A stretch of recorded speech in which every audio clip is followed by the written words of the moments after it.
আসসালামু আলাইকুম। ঘরে বসে সহজে আয়কর রিটার্ন দাখিলের পদ্ধতি। কতিপয় বিষয় ভালোভাবে আপনি জেনে আপনি দ্রুত অনলাইনে নির্ভুল রিটার্ন সাবমিট করতে পারেন। প্রথমে আইটি 11 গ 2023 আপনার পার্সোনাল ডিটেল অর্থাৎ আপনার নাম, বাবার নাম, এনআইডি, টিআইএন নাম্বার নির্ভুলভাবে পূরণ করে এটা ভিউ করে দেখবেন যে আপনার যা আপনি পূরণ করলেন সেটা সঠিকভাবে ঠিক আছে কিনা। এটা দেখে নিন। এটা দেখার পরে একদম সহজ। আপনি স্বাভাবিকভাবে কাজগুলো করতে থাকবেন। এরপর আপনি treatment of income and tax during the income year ended on 13 June 2025।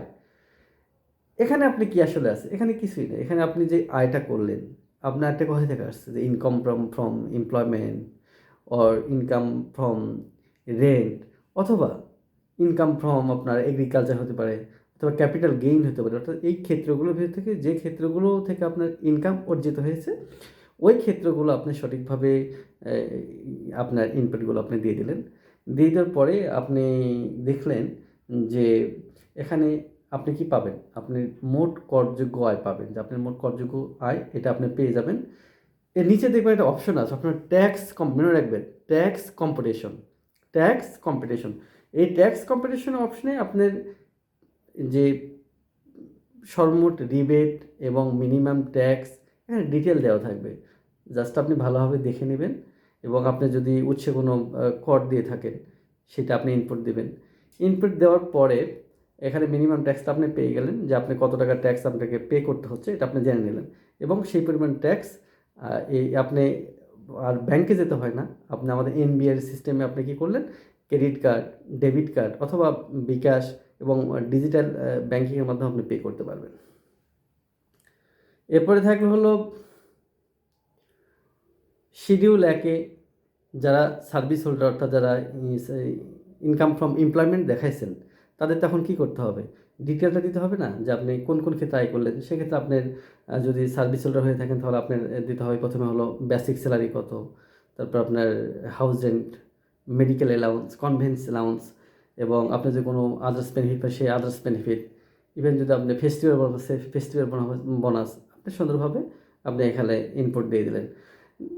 দেওয়ার পরে আপনার যদি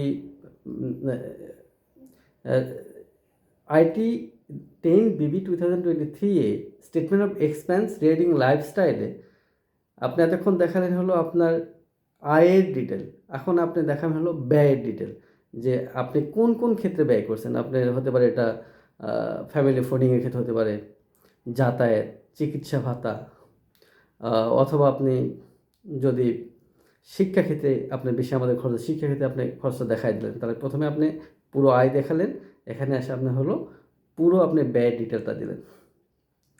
এক্ষেত্রে মনে রাখবেন যে statement of asset and liabilities এর পার্থক্য কিন্তু জিরো হবে। যদি জিরো না হয় তাহলে ভাববেন যে আপনার রিটার্ন পূরণে কোথাও ঝামেলা আছে। কখনো কোনো এটা দেখবেন যে আপনি যা আয় করছেন তার থেকে অনেক বেশি আপনার ব্যয় এবং সঞ্চয়ের যোগফল, তাহলে অবশ্যই কোনো সোর্স থেকে টাকাটা আপনার আসছে। এটা আপনি কি করবেন, যে সোর্স অফ ফান্ড অপশনে গিয়ে দেখবেন 3টা অপশন, টোটাল ইনকাম শন ইন রিটার্ন, দ্বিতীয়টা পাবেন হলো ট্যাক্স এবজেন্টেড ইনকাম, আর সিটা পাবেন হলো receipt of gift and others. এই অপশন আপনার দেখাবেন টাকাটা আপনি কোথা থেকে পেয়েছিলেন, এটা আপনি একদম ডিরেক্টলি দেখাই দেবেন সুন্দরভাবে, যে স্পেসিফাই করে দেবেন, যাতে ইনভেরি কর্তৃপক্ষ বুঝতে পারে যে আপনার টাকাটা সত্যি তার থেকে নিয়েছে। শেষে এবার একটা ভিউ আসবে। ভিউতে আপনি কী করবেন, দেখলেন আপনি যা পূরণ করলেন তা সঠিকভাবে আছে কিনা, কোনো তথ্য হালনাগাদ করা লাগে তথ্যগুলো হালনাগাদ করে দেবেন। এরপরে আপনি প্রসিডে চাপ দিলে আপনার রিটার্নটা সাবমিট হয়ে যাবে। তারপরও এটা পূরণ করতে যদি আপনি কোথাও কনফিউশনে পড়েন, কোথাও যেরকম ঝামেলা মনে হয়, দেন আমাদের কল করতে পারেন। ইনশাআল্লাহ আমরা আপনাদের হেল্প করব, যাতে আপনি ঘরে বসে নিজে নিজেই এই রিটার্নটা সঠিকভাবে সাবমিট করতে পারেন। ধন্যবাদ, ভালো থাকবেন। আসসালামু আলাইকুম রহমতুল্লাহ।